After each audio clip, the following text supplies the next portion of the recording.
with TestGeek Exam Prep LLC. I want to welcome you to your Series 6 top-off exam. First, let's go through a little bit of the statistics of what you're going to see, of course. The Series 6 top-off exam, of course, is 50 questions. Now, don't be surprised if you see actually 55. You know that FINRA likes to add additional experimental or beta questions to their exams. Of course, they added 10 to the SIE as well. Almost every exam they have these experimental questions. They are not graded for nor against your score. You don't know which ones they are. They're randomly dispersed throughout the test. So you're only really graded on 50 questions. And of those 50, you must answer any 35 questions correctly. Right?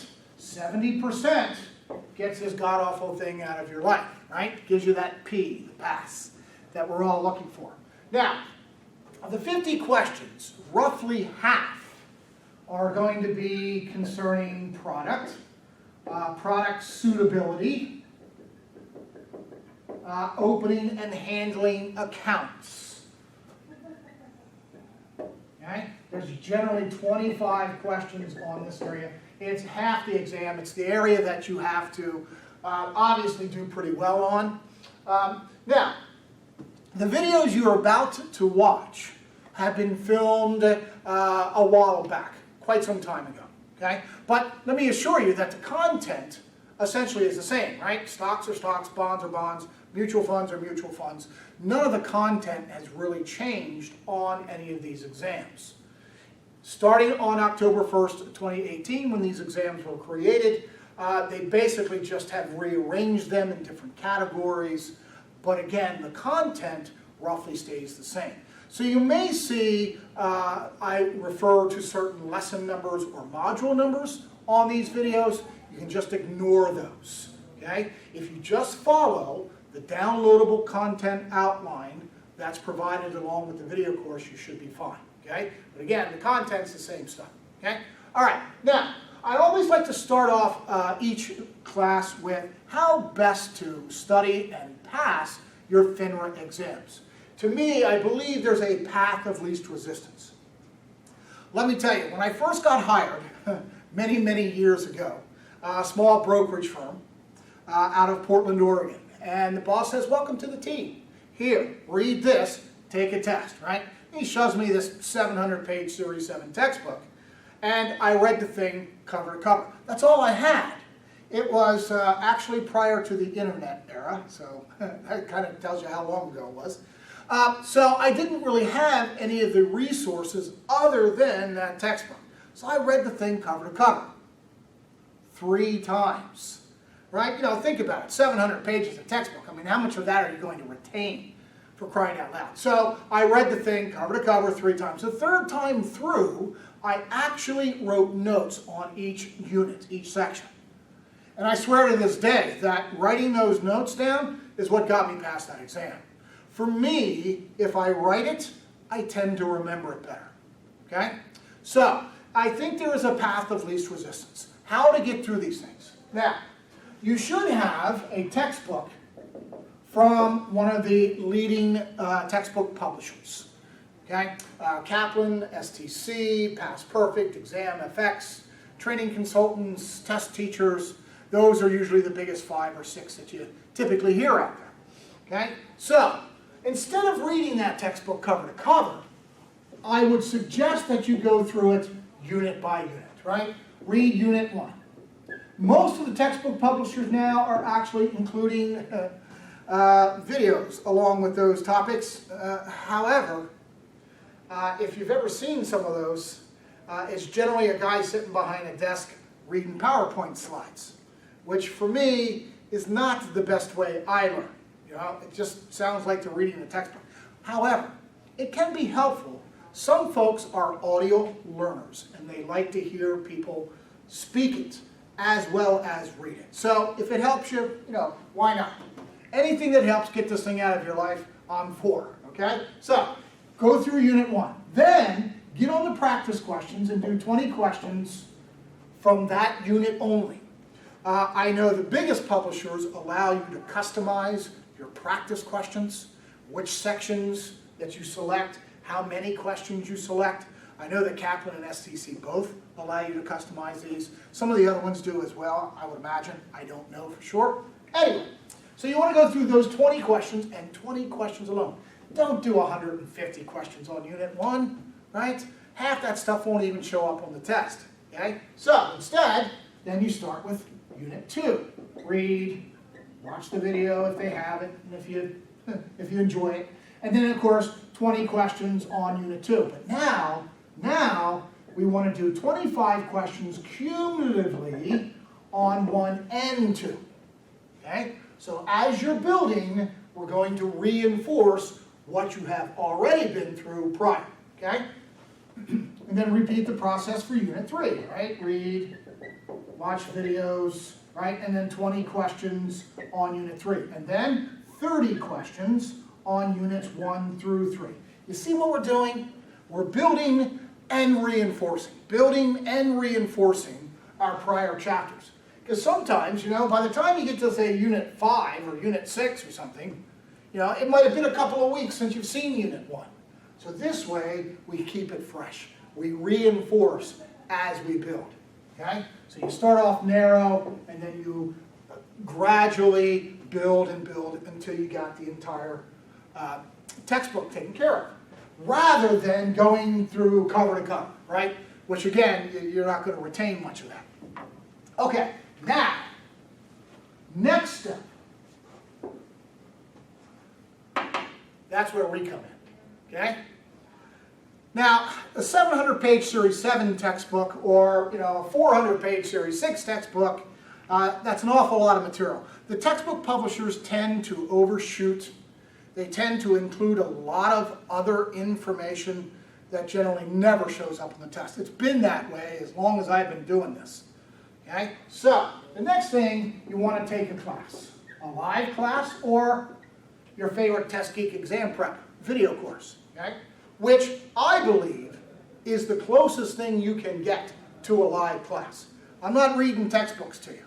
I'm here face to face with you. I'm going to show you what this stuff looks like, right? You'll get some context around it and try to determine the most likely way in which it's going to show up in the test. That's what we do here, okay? We want to take care of, no matter what class you take, right? We want to concentrate solely now, since you've been through this material, we want to concentrate solely on what shows up on that test, how it most likely shows up on that test, and how you should answer it on that test. That's what we do, okay? Now, how does this stuff apply to your real job? Well, I got two answers for you. I don't know, and I don't care. Okay? That's really not my role here. My role is to get you that P on that exam. Get this thing out of your life, right? Now, again, a path of least resistance, if you choose to take it. Some people like taking their own paths, but it's just going to be a whole lot harder. The path of least resistance for these tests, keep it simple. Stay with what you know, okay? Every multiple choice standardized exam has a set structure to it, okay? We refer to this as a linear structure. Essentially, 2 plus 2 equals 4. That's a linear structure, okay? However, I wish it were that simple, because oftentimes these variables are surrounded by superfluous, distracting information, right? So, if you don't concentrate on those most important variables, the key terms, right, then you're probably going to miss the test question. If you try to overanalyze all of this stuff, again, you'll probably miss the correct answer, okay? So, the first thing you have to do is just stay with what you know. 2 plus 2 is 4, right? Now, watch this. One answer choice might say 4, except in months ending in the letter R when there are 2 full moons, okay? Which your rational mind thinks, kind of sounds rational, right? There's another answer choice that says 31. Another answer choice says 62. And then a fourth answer says square root of 16. Okay? So now your brain, right, is immediately drawn to that. Your rational brain says, sounds good. And guess what? You've kind of missed the correct answer. Also, you'll notice there are two answer choices almost every test question. There are two choices that you can eliminate fairly readily. But it then always comes down to two somewhat close answer choices. So you got to be careful with it, right? Stay with what you know. 2 plus 2 is always 4. There's no exceptions to that, no matter how good it sounds, right? No matter how much it attracts your rational brain. Keep it simple. 2 plus 2 is 4. You take the test. Don't let the test take you. Stay with what you know. You see, that's what we mean about this. I always tell people, knowing how to take these exams can easily be the difference between a 68 and a 78, right? A P and not a P. Pass and not pass. So, again, that's the path of least resistance. You cannot overanalyze this stuff. Now, you got 90 minutes to answer 55 questions, which should be more than enough time. Average is probably somewhere between 50 and 70 minutes for this exam, right? Which is plenty enough time. Even gives you some time to go back and review some of those if you choose, okay? I am not a big fan of going back and changing a lot of answers. I just don't see many people very successful in doing that, okay? Anyway, so that's why we say keep it simple. 90 minutes should be more than enough to get through this material, through the test, okay?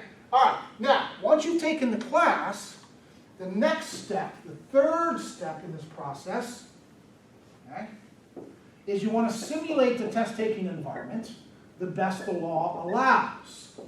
Now, I say that because the exams are copyrighted material. No one is allowed to duplicate test questions. So you're going to see there's a difference between the textbook publishers and even TestGeek's practice final and the real exam. There's a difference. They're worded differently. To me, I don't care, okay? Because I keep it simple. I'm a linear thinker. 2 plus 2 is always 4 to me. I don't get bamboozled by that and get attracted to some rational answer. However, many people can. It's a risk. So, we want to simulate the test-taking environment the best the law allows. These textbook publishers are pretty good. We got the concepts down pretty well. Which test concepts are generally on the test, okay? But the only difference is how they're worded. So, you take a practice final from one of the publishers, or TestGeek's practice final, and you score, let's say, a 78%. Now, generally, the practice finals from all these folks, generally speaking, fall within about 5% of what you score on the real test. That's actually a sign of a good practice final, if you're within 5%, okay? Now, most of these guys in their practice finals, right, they'll score it for you, and then you can go into their performance tracker or something, and then they'll break that score down into the different components of the exam, the different concepts, so that you can identify your weak areas. You see variable life insurance, you scored a 48%, right? Or something like that. So you can go back into the textbook and or the practice questions or review the video course on that section, help ramp up that area, okay? And then, of course, you want to just take it again. They'll score it for you, they'll break it down, you find the weak areas, go back and reinforce those weak areas. That is the best way to do this. I like to see at least 3 of these. That way it gives you a pretty good average as to where you are. Okay?